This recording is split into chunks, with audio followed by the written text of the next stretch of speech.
8h18 para falar de eleições 2018, porque tem pesquisa nova sendo divulgada pelo Instituto Paraná nesta manhã, que você acompanha em primeira mão sempre aqui na Rádio Bandeirantes. Pesquisa para o governo do estado de São Paulo e também para a vaga de senador que os eleitores vão escolher nos estados na eleição de outubro desse ano. O levantamento do Instituto Paraná traz alguns cenários aqui para governador do estado. Nós temos a pesquisa espontânea, quando não é falado o nome dos candidatos, aí 78% não sabe ou não respondeu a pergunta. Brancos, nulos e nenhum dos candidatos somam aí 5,7%. Aí nós temos depois a lista daqueles que foram mencionados, então, de forma espontânea pelos entrevistados. Tarcísio de Freitas, 6%, Fernando Haddad, 4%, Márcio França, 2%, Rodrigo Garcia, 1%, João Dória, sendo citado aqui também nesse levantamento, por 0,5% dos entrevistados, e depois os outros candidatos com percentual mais baixo.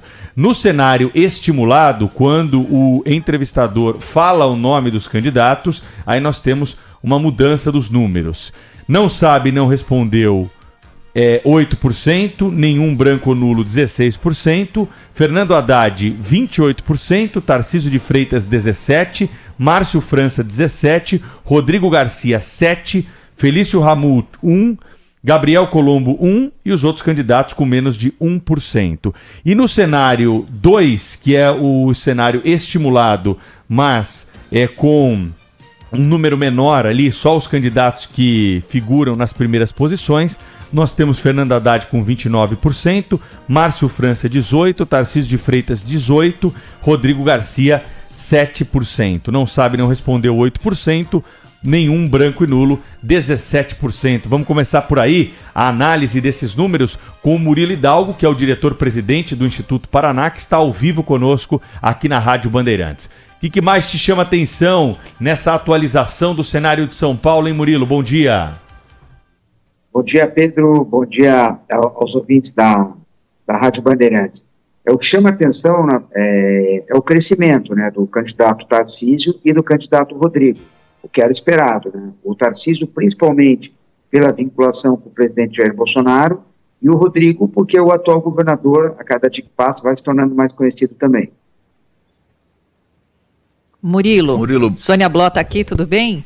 E tudo nisso bem, que Sônia? Você falou, o que chama atenção também, Márcio França e Tarcísio tecnicamente empatados. Márcio França, né, teve uma boa, em 2018 ele quase venceu a eleição para governador, e o Tarcísio, que é o candidato do presidente Jair Bolsonaro. Nessa disputa, qual a característica que você aponta dos principais eleitores? O claro é que é um eleitor que quer mudança aqui no estado de São Paulo, mas essas características de quem vota em Márcio e de quem vota em Tarcísio? Olha, Sônia, está muito claro que o eleitor do Tarcísio, nesse momento, é o eleitor do Jair Bolsonaro. Eu não tenho dúvida que a cada dia que passa, ainda nos próximos 30, 40 dias, o Tarcísio ainda vai crescer, principalmente em cima dos eleitores do Jair Bolsonaro, que vão tomar conhecimento que ele é o candidato do Jair Bolsonaro em São Paulo.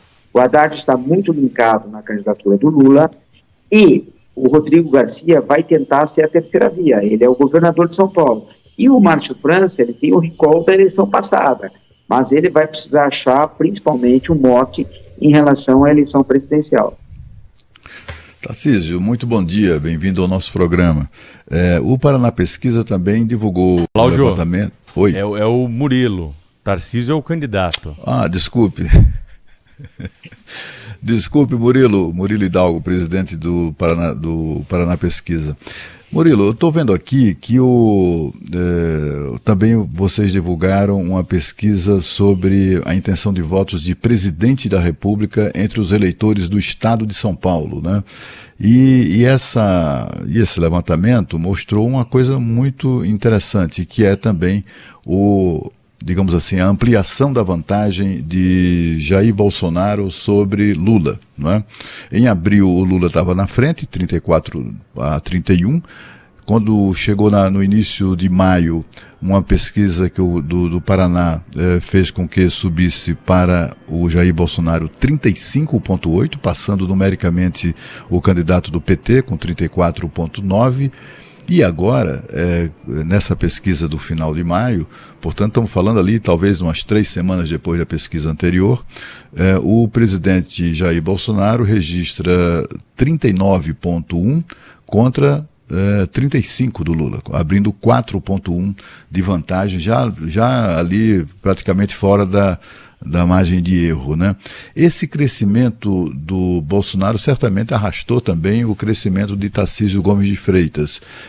Você acredita que esse crescimento ainda continua do presidente e, portanto, também do Tarcísio Gomes de Freitas, ou não? Ou o Bolsonaro, tanto quanto o Lula, está ali se aproximando do teto no estado de São Paulo? Eu não tenho dúvida, Cláudio, tanto a nível nacional quanto a nível local, eles estão batendo um teto, certo? Eu acho que agora o que vai começar a mudar a campanha nacional é mesmo a campanha quando ela começar no horário eleitoral, certo? Está meio que batendo um teto. Agora, com certeza, no estado de São Paulo, ainda tem espaço para o Tarcísio crescer em cima desses eleitores do Bolsonaro que vão ficar sabendo que ele é o candidato do Bolsonaro. Mas, ao mesmo tempo, vai crescer o voto e vai crescer a rejeição também. Murilo, qual é o poder de influência que a situação econômica do país tem na decisão do eleitor? Isso vale para o cenário federal, vale para o cenário estadual também? O eleitor faz essa conexão da situação vivida com alta do preço da gasolina, inflação? São fatores globais, né, que o mundo está enfrentando. Mas isso tem um reflexo direto também na eleição estadual, na análise que você pode fazer dos números aí do Instituto Paraná? Com certeza, Pedro. Não deveria, né? As eleições passadas isso não demonstrava com tanto ênfase, mas eu não tenho dúvida. Devido à polarização nacional entre Lula e Bolsonaro, indiretamente Tarcísio e Haddad poderão ser beneficiados ou prejudicados em cima disso, em cima do desempenho de Lula e desempenho de Bolsonaro. E a campanha dos dois vai estar muito linkada em cima disso. Agora, basta saber se a tão sonhada terceira via, que no Brasil até agora não demonstra crescimento, se no estado de São Paulo isso poderá acontecer através do Rodrigo ou do Márcio, né? Vamos ver, são as cenas dos próximos capítulos. É justamente a minha pergunta, a terceira via em São Paulo. E São Paulo é um estado que se comporta bem diferente dos outros em uma eleição, mesmo uma eleição de governador acontecendo sempre junto com o presidente. Esse comportamento da terceira via, Murilo, queria que você falasse mais para a gente. Olha, assim, a nível nacional, está um pouco difícil ainda para a terceira via. Agora, com a definição da Simone e do Ciro, talvez eles tenham um protagonismo maior e possam começar a crescer nas pesquisas. Mas a nível estadual, com certeza, Rodrigo Garcia e talvez Márcio França vão tentar ser essa terceira via em São Paulo. Vai dar certo, vai dar errado essa campanha? O eleitor de São Paulo vai querer um candidato neutro em relação a Lula e Bolsonaro? Isso a gente vai começar a ver quando começar o horário eleitoral gratuito. Ainda é muito, muito, muito cedo. Se a gente lembrar, o próprio candidato Márcio França, nessa mesma época, 4 anos atrás, ele não existia. Ele começou a crescer faltando 15 dias para as eleições finais, onde ele passou praticamente no dia o Paulo Scaff e não virou governador de São Paulo por muito, muito pouco. Então, quer dizer, ainda é muito cedo, tanto na eleição nacional quanto na eleição estadual, que nem a gente sempre diz, eles estão treinando, o jogo não começou ainda, o jogo está muito longe de iniciar. Então, é um começo, é uma fotografia de um momento. Só que, nesse momento, os grandes beneficiários, não tenho dúvida, é Fernando Haddad e Tarcísio de Freitas, no estado de São Paulo. Murilo, eu estou vendo aqui que nessa pesquisa de intenção de votos para o governo do estado de São Paulo, que alguns candidatos, por exemplo, Fernando Haddad, ele deu uma estacionada, né? O número é até menor, mas como está na margem de erro, vamos considerar que ele está parado, né? Ele, em abril, tinha 30,2, caiu para 29 no início deste mês de maio, e agora, no final do mês, ele caiu ainda mais para 28,6. Quer dizer, enfim, é uma queda ali dentro da margem de erro, mas mostra, no mínimo, que ele está estacionado. A mesma coisa com relação a Márcio França, né? Ele tinha 17, foi para 18, caiu novamente para 17, né? Continua estacionado. Os candidatos que cresceram, só o Tarcísio Freitas e o Rodrigo Garcia, né? Por razões óbvias, né? Os dois têm ainda uma estrada imensa pela frente. Tem o vínculo do Tarcísio Gomes de Freitas com o Bolsonaro. E tem o fato de que Rodrigo Garcia é o governador do estado e enfim, todos os dias o cidadão paulista toma conhecimento disso, né? E, portanto, justifica o crescimento deles, principalmente pelo fato também de ser filiado ao PSDB, que tem quase 3 décadas de domínio na política paulista. Então eu queria que você falasse sobre isso, sobre essa estacionada aí nos candidatos Fernando Haddad e Márcio França, comparado aos outros dois mais votados, digamos assim, que estão crescendo. Olha, Cláudio, tanto o Márcio França quanto o Fernando Haddad, eles são os mais conhecidos. Então, na verdade, eles estão num teto. Agora, tanto o Rodrigo quanto o Tarcísio, a cada dia que passa, eles se tornam mais conhecidos, que nem eu falei no começo. O Rodrigo, porque é o atual governador, tem uma exposição muito maior que todos os outros candidatos, e o Tarcísio, ele ainda vai crescer, ao nosso ver, principalmente em cima do eleitor bolsonarista. A partir do momento que esse eleitor bolsonarista sai do Tarcísio ao seu candidato, ele vai crescer. Já Haddad com Lula já há um grande conhecimento sobre isso, certo? E o Rodrigo, porque está no governo. O Rodrigo, cada dia, é o candidato que tem mais exposição, é o que mais tem condições de se tornar conhecido, é o Rodrigo Garcia. Então, vamos observar as próximas pesquisas, o grau de conhecimento, tanto de Rodrigo e de Tarcísio, se tornam mais conhecidos e continuam crescendo nas pesquisas de intenção de voto. Murilo, nesse levantamento do Instituto Paraná Pesquisas, nós temos também números para o Senado, vamos compartilhar com os nossos ouvintes aqui. José Luiz da Atena tem 22% no primeiro cenário, seguido por Sérgio Moro, que tem 16%, Márcio França 13%, Carla Zambelli 11%, Paulo Scaff 6%, Janaína Pascoal 6%, Aldo Rebelo 1%, Nise Yamaguchi 1%, e o professor N. Ozzy Cuquier 1%, né? O Ricardo Melão tem menos de 1%. No segundo cenário, da Atena 26%, Márcio França 15%, Carla Zambelli 12%, Paulo Scaff 7%, Janaína Pascoal 6%, Milton Leite 3%, Nise Yamaguchi 1%, Aldo Rebelo 1%, e aí o N. Ozzy Cuquier e o Ricardo Melão não somam 1% nesse segundo cenário sem o Sérgio Moro. E num cenário mais restrito, né, no terceiro cenário, nós temos o da Atena com 32%, Márcio França 18%, Janaína Pascoal 10%, Milton Leite 4%, Nise Yamaguchi 2% e o Ricardo Melão menos de 1%. Esse é o cenário 3, então, da pesquisa Paraná. O da Atena continua liderando em todos os cenários, né? Quando tem o Sérgio Moro, a distância diminui um pouco, né, Murilo? Ele não diminuiu em relação à pesquisa passada, Pedro. O da Atena continua com a grande vantagem, porque entrou outros nomes, entrou o nome da Carla Zambelli, né? Agora, a vantagem do Datena, ela é muito grande, e ela se mantém estável em relação às pesquisas passadas. Eu vejo uma grande vantagem para o Datena, caso ele confirme a candidatura. Já o Sérgio Moro e o Márcio França seriam hoje os seus principais adversários, né? Agora, precisa saber se eles vêm. O Márcio França, atualmente, se diz candidato ao governo. A gente coloca em Senado que existe essa possibilidade. Já Sérgio Moro se diz candidato ao Senado, precisa ver se o Rodrigo vai o confirmar na sua chapa como companheiro de chapa ou não. Carla Zambelli será candidata? Sim ou não? Nos últimos dias apareceu essa possibilidade, por isso que ela entrou na pesquisa. Agora precisa saber, provavelmente se o Datena ele entrar na chapa do Tarcísio, dificilmente a Carla Zambelli sai candidata. São simulações de possíveis cenários que possam acontecer. Mas não tem como não dizer que a vantagem do Datena nesse momento é muito grande. Então, Murilo, a gente vê aqui que a vantagem do Datena só cresce, pesquisa após pesquisa, e mesmo com o nome de Carla Zambelli entrando aí nessa nova rodada de pesquisas. Agora, voltando um pouquinho para a inflação, Murilo, a população tem a percepção de que o problema da inflação é mundial? E que isso refletido em pesquisas, ou ela está com aquela tendência que é clássica de achar que o governo pode fazer alguma coisa, E isso, eu te pergunto se isso vale também para presidente e para governador, se isso a gente pode colocar num pacote. Olha, isso vale muito mais para presidente, mas é óbvio que o principal ataque em cima do Tarcísio vai ser ele estar grudado em Bolsonaro. E o principal ataque em Haddad vai ser dele estar grudado em Lula. Então vai ter uma ligação direta nos estados, não só em São Paulo, como em outros estados do Brasil. Agora, essa pergunta que você me fez vai ser a grande narrativa da campanha. O Bolsonaro tentando explicar para a população que essa crise é mundial, e o Lula tentando dizer que poderia ser diferente no Brasil.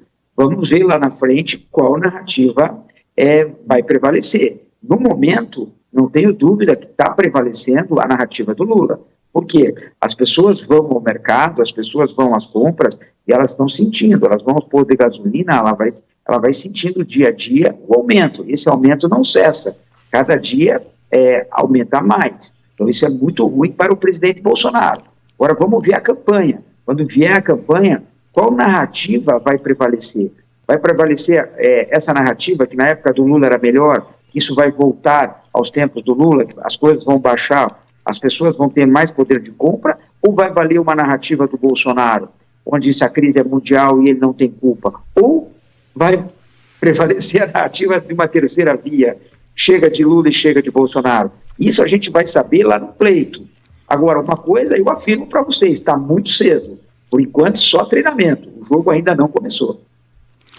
Murilo, já que você está falando sobre a questão presidencial, a gente tem visto aí pesquisas, né, inclusive a começar pelo Datafolha, não precisa, por razões éticas, evidentemente, fazer referência a nenhuma dessas pesquisas, mas o que eu gostaria de saber de você é se você tem encontrado, se o Instituto Paraná Pesquisa tem encontrado números compatíveis, que mostram uma diferença tão exagerada entre Lula e Bolsonaro. O Instituto Paraná Pesquisa, de uma maneira geral, vem constatando nas suas pesquisas regionais ou mesmo nacionais uma diferença tão aguda entre os dois? Olha, Cláudio, a gente divulgou uma pesquisa há um mês atrás, né, onde a diferença era 5 pontos. Na quarta-feira, agora, a gente estará divulgando outra pesquisa nacional, que já está registrada, e vamos ver. Mas pelos nossos resultados regionais, a gente não encontra essa diferença tão grande do Lula para o Bolsonaro. A gente encontra uma eleição mais equilibrada. Mas ninguém é o dono da verdade, né? A gente tem confiança no trabalho que a gente faz, como os outros também devem ter. Agora, a gente faz muitas pesquisas regionais, Cláudio, muitas pesquisas regionais, e a gente sente... não tem como dizer que o Lula está ganhando, o Lula realmente está ganhando nesse momento, mas pelas pesquisas regionais a gente vê um quadro mais equilibrado do que outras empresas estão mostrando. Murilo Hidalgo, diretor-presidente do Instituto Paraná Pesquisas, mais uma vez ao vivo conosco, trazendo números fresquinhos aí de uma pesquisa Paraná. Fala, Cláudio. Eu só queria divulgar aqui um número que eu acho que dessa pesquisa do Paraná Pesquisa em São Paulo, que é a avaliação do atual governador do estado, Rodrigo Garcia. A avaliação do seu governo, que acaba de começar, não é? Mas as pessoas já têm posição formada sobre sobre o desempenho do governador Rodrigo Garcia. E os que aprovam o governo de Rodrigo Garcia são 35,3% e os que desaprovam 36,4%. Eu gostaria de saber do Murilo como explicar uma situação como essa.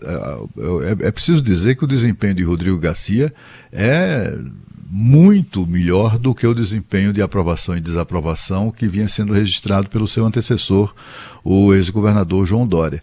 Mas ainda assim, a gente percebe uma nítida divisão ali, né? Metade dos que opinaram opta pela aprovação e a outra metade pela desaprovação.